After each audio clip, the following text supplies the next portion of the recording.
The snow had been falling since before sunrise, the kind of quiet, heavy snow that muffles everything: footsteps, voices, grief. I stood at the edge of the plot in Lakeview Cemetery, just outside of Kingston, Ontario, watching the white flakes settle on the dark wood of my husband's casket. 61 years. That was how long Gerald and I had shared a life together. 61 years of Saturday morning coffee, of arguments about the thermostat, of hands reaching for each other in the dark. And now there was just the snow and the silence and the weight of a future I hadn't planned to face alone. My daughter-in-law, Priya, stood beside me with her arm looped through mine. My son, Marcus, was on my other side, jaw tight, eyes dry in the way men are taught to keep them. Our grandchildren, twin girls, just turned 9, pressed close to their mother, not fully understanding, only sensing that something enormous and permanent had shifted in their world. Gerald's sister, Rosalind, had flown in from Vancouver. She stood across the grave from me, dabbing at her eyes with a folded handkerchief, the way she had been doing since we were all young enough to believe that loss was something that happened to other families. The minister said the words he was supposed to say. I heard them the way you hear rain from behind glass. When the service ended and people began drifting toward their cars, I felt my coat pocket buzz. I reached in out of habit, expecting my own phone, but the shape in my hand was wrong. Smaller, older. I pulled it out and stared at it. Gerald's phone. I had tucked it there that morning without thinking, wanting to keep something of his close to me for just a few more hours before I handed it over to our family lawyer, Don Whitfield, as Gerald had specifically requested in his estate instructions. The screen was lit. A message had come in. I almost put it away. I almost didn't look. But grief makes you do strange things. It makes you hungry for any signal that the person you loved is somehow still present, still reaching toward you across whatever distance death creates. So I looked. The message was from a number I didn't recognize. No name attached, just 10 words. Don't read this here. Go to the car. Come alone. I stood very still. The snow kept falling. Around me, people murmured their goodbyes, sharing casserole dishes and promises to call. My son touched my arm. Mom, the car's ready whenever you are. I nodded and told him I needed one more minute. He gave me a look, the careful, watchful look he'd been giving me for 3 days, and then walked toward the parking lot with Priya and the girls. I turned and walked to our old Volvo. Gerald had driven it until 2 years ago, when his legs started giving him trouble. I sat in the passenger seat, the way I always had, and I looked at the phone again. A second message had arrived. Gerald left something for you. Not at the house. Check the storage locker. Unit 14. The key is taped inside the back cover of his field guide, the blue one. On the 3rd shelf. I read it twice. Then a 3rd time. My breath had fogged the window. Outside, the last of the mourners were filing out through the cemetery gates. I thought about Gerald's field guide, his battered Peterson Guide to Birds of Eastern Canada, the one he'd carried on every hike we'd ever taken. It sat on the 3rd shelf of his study, exactly where the message said. I knew the shelf, I knew the book. I had dusted around it 100 times. But I did not know about any storage locker. In 43 years of living in this house, in 61 years of marriage, Gerald had never once mentioned a storage locker. The drive home felt longer than it should have. Marcus offered to stay, but I told him I needed to rest, that I would call if I needed anything. He hesitated in the doorway of the kitchen the way he always did when he thought I was hiding something, and then Priya gently steered him toward the car with a look that said, "Give her space." I loved her for that. When they were gone, I went straight to Gerald's study. The blue field guide was exactly where I expected it. I lifted it carefully, the way you handle things that have been touched by someone who is no longer there to touch them back. I turned it over, and there it was, a small silver key, held in place with a strip of yellowed tape that had been there long enough to harden at the edges. I sat in Gerald's chair and held the key in both hands. He had planned this. Whatever this was, he had planned it carefully, with the patience and precision that had defined everything Gerald Ashworth ever did. He had been a civil engineer for 35 years. He had built bridges. He had always understood, in ways I sometimes found exhausting and now found heartbreaking, that the difference between something that holds and something that collapses is the quality of what you put into the foundation. He had built something here, and he had wanted me to find it. I didn't sleep that night. I sat at the kitchen table with a cup of tea that went cold, turning the key over and over in my fingers.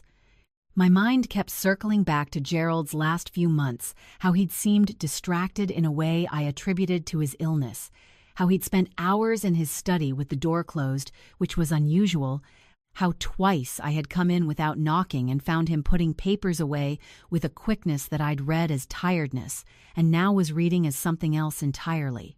What had he been protecting? And from whom? By 7 the next morning, I was in the car.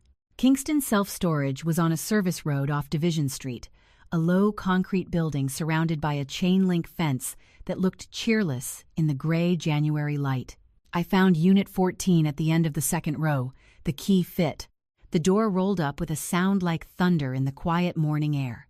The unit was small, maybe 8 feet deep, 10 feet wide. Most of it was empty. But in the center, under a tarp weighted at the corners with old paint cans, sat 3 banker's boxes and a laptop I had never seen before. On top of the first box, in Gerald's careful engineer's print, was a label. For Margaret. Everything you need is here. My name. Margaret, written in his hand. I sat down on the cold concrete floor. I didn't care that my good coat was getting dirty. I opened the first box. Files. Our used day.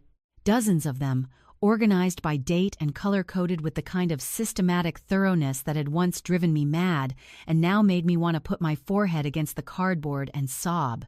Printed emails. Photographs taken, I realized, with a small telephoto lens, the kind of careful, patient documentation that looked nothing like the work of a sick old man and everything like the work of someone who had been quietly furious for a very long time.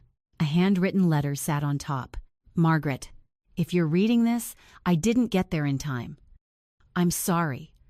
I want you to know that everything in these boxes is the truth, organized the way I know you'll understand it. Start with the red files, then the blue. Don't trust anyone at Hargrove until you've spoken to the name I've written at the back of this letter. Our boy didn't do what they said he did. I can prove it. I just ran out of time to do it myself. I love you. I always have. Don't let them bury this the way they buried me. Gerald. I read it 4 times. The 5th time, my hands were shaking too much to hold the page. Our boy. He meant our son, Marcus. 3 years ago, Marcus had been accused of financial misconduct at Hargrove Development Group, the real estate company where he had worked as a senior project manager for 11 years. The accusation came out of nowhere. Falsified procurement records, inflated contractor invoices, payments routed to a numbered company that the firm's internal auditors claimed was linked to Marcus. He had been fired, publicly, in a way that destroyed his reputation in Kingston's tight-knit construction industry. The RCMP had investigated and ultimately declined to lay charges, but in a small city, the absence of a conviction is not the same as innocence in the eyes of the people you work with, socialize with, sit beside at your grandchildren's school concerts. Marcus had spent 3 years rebuilding. He had found work with a smaller firm. He did not talk about Hargrove. He did not talk about what had happened to him there. He had become quieter, more careful, like a man who has learned that the ground can give way without warning. Gerald had believed him from the first day. I had believed him too. But belief, without evidence, is just love talking, and love had not been enough to clear his name. Gerald had gone looking for something more. I stayed in that storage locker for 3 hours. The red files were a revelation. Gerald had spent 2.5 years quietly, systematically, the way he did everything tracking the financial structure of Hargrove Development Group. What he'd found was a pattern so consistent it couldn't be accidental. The company's CEO, a man named Fletcher Dunmore, had been using a rotating series of shell companies to siphon money from development projects funded in part by municipal grants. The procurement irregularities that had been attributed to Marcus were, according to Gerald's documentation, created after the fact transactions backdated and modified in Hargrove's system, paperwork generated to create the appearance of a paper trail that led to a numbered company Marcus had never heard of, let alone controlled. Gerald had found the original version of one of the key documents, a contractor invoice in the physical records of a subcontracting firm that Hargrove had stopped working with 18 months before Marcus was accused. The original matched Marcus's records exactly. The version Hargrove had submitted to their auditors had been altered. Someone had framed my son, and someone had been careful enough to think they'd gotten away with it. In the back of Gerald's letter, as promised, was a name. Teresa Vong, investigative journalist, Ottawa citizen. She's been looking at Dunmore for 2 years. She's trustworthy. She'll know what to do with this. I sat with that name for a long time. Then I put everything back in the boxes, loaded them into the trunk of the Volvo as carefully as if they were made of glass, and drove home. I didn't tell Marcus. Not yet. Gerald's letter had been clear. Read everything first, understand it fully, then act. Marcus didn't know about the storage locker. He didn't know his father had spent the last years of his life doing, in secret, what the legal system had failed to do openly. Telling him now, before I had a plan, felt like handing someone a live wire. I spent 2 days reading. I made notes in a fresh notebook with a red pen, the way Gerald had taught me to organize information back when I was helping him proofread engineering reports in the early years of our marriage. I cross-referenced the files. I looked up the numbered company names on the Ontario Business Registry. I verified the dates. I checked the names of municipal councillors mentioned in Gerald's emails against the city's public records. Gerald had been right about everything. I could see it clearly. The evidence was thorough and documented in a way that left very little room for interpretation. Fletcher Dunmore and at least 2 senior people at Hargrove had deliberately constructed a false narrative and used Marcus as the person to carry it. They had needed someone credible to blame someone with enough seniority to be plausible as the architect of financial manipulation, and enough vulnerability to be unable to fight back effectively. They had chosen my son because he was good at his job, and they were afraid of what he might eventually notice. On the 3rd morning, I called the number Gerald had written. Teresa Vong answered on the 2nd ring. Her voice was careful and neutral in the way of someone who has learned to manage their own reactions before asking questions. I told her my name. I told her my husband had died and that he had left documentation for her. I told her what it concerned. There was a pause. "Mrs. Ashworth," she said. "I've been working on a story about Hargrove Development for 22 months. 2 sources have gone quiet on me in the last 6. Can I ask how extensive is the documentation your husband left?" 3 full banker's boxes, I said, organized by date and cross-referenced. He was an engineer. Another pause. Longer this time. "I think we need to meet," she said. "Not by phone." We agreed on a coffee shop in Ottawa. I told her I would drive up the following morning. What I didn't tell her was that I had already decided, before I picked up the phone, that if this documentation existed and was as clear as I believed it to be, I was not going to let it disappear into the back drawer of someone else's desk. Gerald had built something. I was going to make sure it held. The drive to Ottawa took just under 3 hours. I left before Marcus and Priya were awake, leaving a note on the kitchen table saying I was visiting an old colleague of Gerald's to return some borrowed books. It was the first deliberate untruth I had told my son in over 40 years, and it sat in my chest the entire drive north like a stone in still water. Teresa Vong was younger than her byline photo suggested. Late 30s, dark hair pulled back, a small scar above her left eyebrow. She was already at a corner table when I arrived, a coffee in front of her and a notebook open beside it, pen uncapped, the way a person sits when they are prepared to work. I set the first banker's box on the table between us. She looked at it, then at me. "My husband spent 2.5 years putting this together," I said. "He believed our son was framed by Fletcher Dunmore to protect Hargrove's access to municipal development grants. He documented the original contractor invoices before they were altered, the shell company structure, and what he believed were payments made to at least one city official." Teresa opened the box. She lifted the first red file carefully, the way a person lifts something they suspect might change the direction of their day. She began reading. I drank my coffee. I watched her face. After 40 minutes, she looked up. Her expression had shifted, the careful neutrality replaced by something focused and very still. "One of the people named in these files," she said quietly, "is the same city official my source went quiet about 8 months ago. The week after he stopped talking to me, he bought a lakefront property outside of Perth. Cash transaction, through a numbered company. I've been trying to connect the money for 2 years." She tapped Gerald's file. "This connects it." I nodded. My hands, I noticed, had stopped shaking sometime in the last hour. I wasn't sure when. "What I need to know," Teresa said, "is whether you understand what happens if we move forward. They will know the story is coming before it's published. People will try to discredit your husband, and through him, you. They will look at your son, your finances, your history. It will be difficult." "My husband died 3 weeks ago," I said. "My son has spent 3 years watching people assume he's a criminal. Difficult is a word I've learned to live with." She looked at me for a long moment. Then she nodded. "I'll need to verify some of this independently before publication. 2 to 3 weeks, possibly more. Can you keep this to yourself until then?" "I kept a secret this large for 61 years without knowing it," I said. "I think I can manage 3 weeks." For the first time, she smiled. I drove home with the boxes in the trunk and the weight in my chest, slightly different than it had been on the way up. Still heavy, but purposeful now, the way a beam under load feels different from a beam that's just been forgotten. 2 days later, I made a mistake. I mentioned the storage locker to Rosalind. I didn't mean to. She had stayed on in Kingston after the funeral, the way family sometimes does when they're not quite ready to let the grief become something they face alone in their own home. We were sitting in Gerald's study after dinner, and she had been looking at his bookshelves with the wistful expression of someone cataloging a life, and I had simply, without thinking, said that I had found something he'd left for me.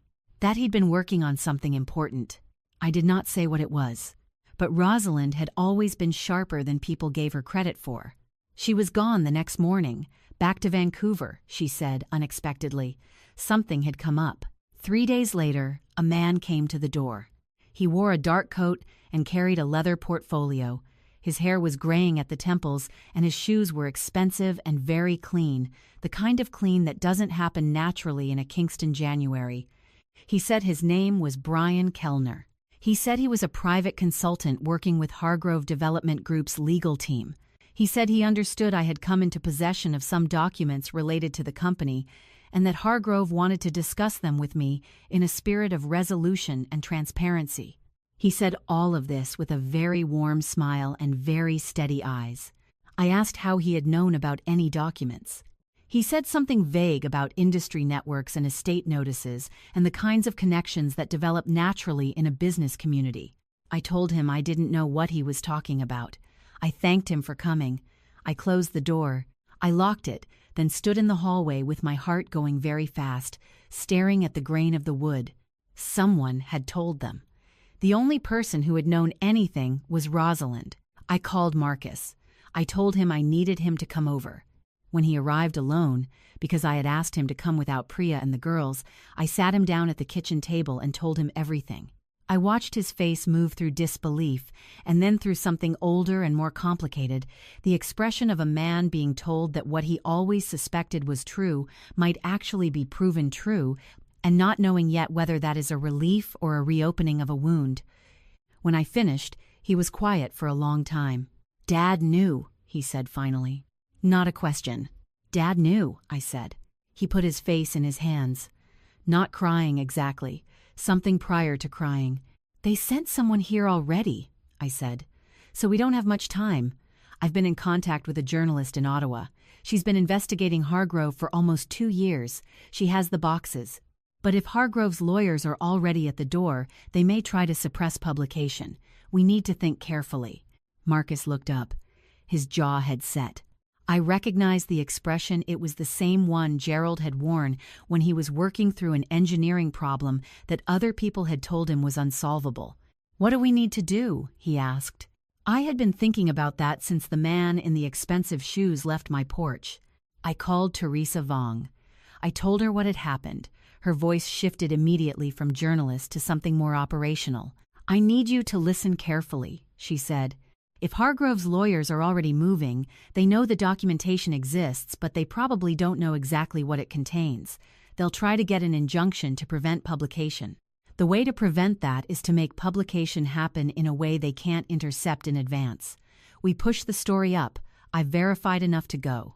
I need one more confirmation, a statement from someone directly harmed by the fraud. That's Marcus." Marcus was sitting across the table. I had him on speaker. "I'll do it," he said, before I could ask. "Teresa told us to come to Ottawa the next morning. She said to bring nothing in the car that they could claim was stolen property. She said to tell no one where we were going. She said if anyone followed us to call her immediately and she would contact the RCMP's Commercial Crime Unit, which had, she told us quietly, already been briefed on the broader Hargrove investigation." We drove up in Marcus's car. Neither of us talked much. Outside the city, the highway was flat and white, and the sky was the pale gray of old ice. I watched it go by and thought about Gerald, about all the times he had driven this same road to visit his sister in Ottawa, about the patience it must have taken him to gather evidence quietly, carefully, without telling me, without burdening me, without giving me cause to worry in the years when his health was already taking enough from both of us. He had carried it alone because he loved me, and because he was Gerald, and carrying things alone was simply what he did. I hoped, wherever he was, that he could feel that it was nearly over. Teresa's office was in the Citizen Building on Baxter. She met us in the lobby, shook Marcus's hand, and led us upstairs to a small conference room where her editor, a compact, serious woman named Carol, was waiting with a legal pad and 2 lawyers on speakerphone. Marcus gave his statement. He described what he had been told when he was fired, how the documents Hargrove had presented to their auditors had not matched anything in his own records, how he had requested copies and been refused, how the numbered company at the center of the accusation had been registered 2 months before his firing and dissolved 2 months after, and how he had subsequently discovered through a contact at a subcontracting firm that at least one of the key invoices had existed in a different form before it appeared in Hargrove's internal investigation. He spoke for 1 hour and 40 minutes.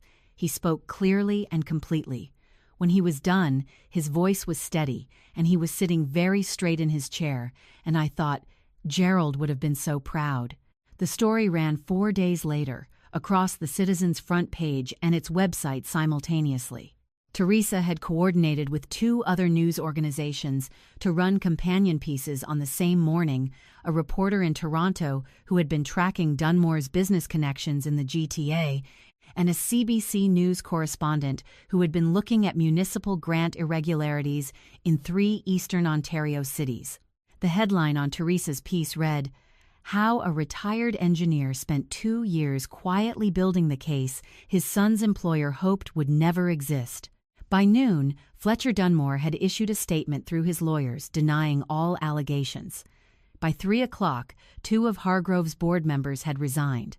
By the following morning, the RCMP's Commercial Crime Unit had confirmed it was conducting an active investigation. The man who had come to my door, Brian Kellner, was identified in subsequent reporting as a private investigator with connections to 3 other corporate fraud cases in Ontario. He was not, it emerged, any kind of legitimate legal representative. Hargrove had sent him hoping to assess what I had, and possibly to discourage me. He had underestimated what Gerald had built. Rosalind called me 2 weeks later. She was crying before I said a word. She told me that someone from Hargrove had contacted her through a mutual acquaintance, someone who had done legal work for their Vancouver subsidiary, and asked her to find out what Gerald had left behind. She had thought it was routine. She had thought she was helping untangle an estate. By the time she understood what she had actually done, it was done. I told her I didn't blame her. I told her she hadn't known.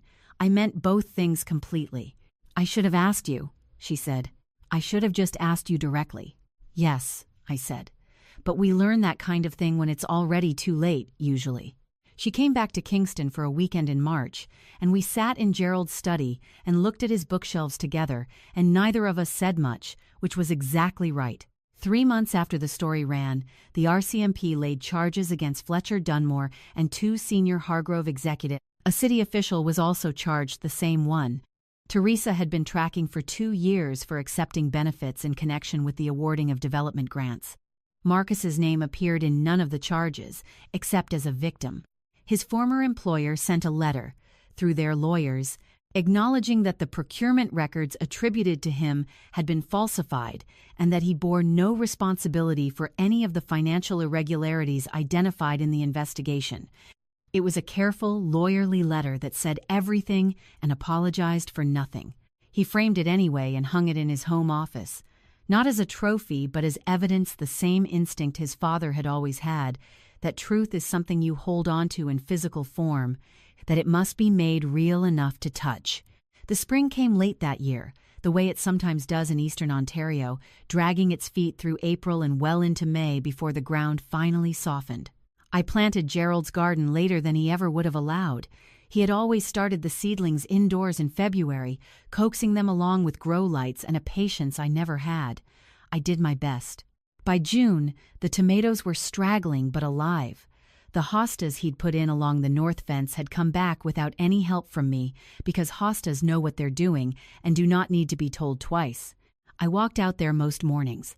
I brought my coffee and I stood among the things Gerald had planted, and I talked to him the way you talk to someone who can't answer but whom you somehow feel certain is still listening.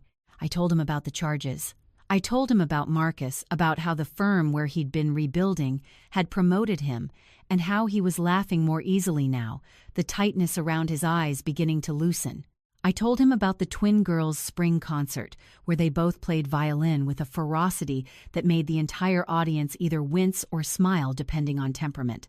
I told him the hostas were fine. I told him he had built something that held, that the foundation was good, that I was angry with him, still, for carrying it alone, for not trusting me with it while he was alive, and that I understood why he had done it, and that I had forgiven him for it, and that both of those things were true at the same time, which was perhaps the most honest description of what it means to love someone for 61 years.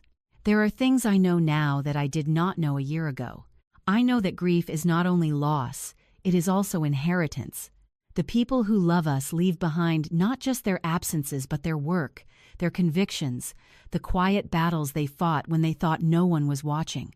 We are shaped by what they built for us, and sometimes if we're paying attention we get the chance to finish what they started. I know that silence is not always the same as complicity. Gerald kept his silence to protect us. But I also know that there comes a moment when silence becomes its own kind of harm, and that the hardest and most important thing is learning to feel the difference between the two. I know that institutions designed to protect us, legal systems, employment structures, the trust we place in organizations, and the people who run them are only as strong as the integrity of the individuals inside them. When that integrity fails, it is almost always ordinary people who absorb the damage. And it is almost always other ordinary people, a retired engineer, a journalist, an old woman sitting on the floor of a storage unit reading files in the cold, who do the unglamorous, careful work of setting things right.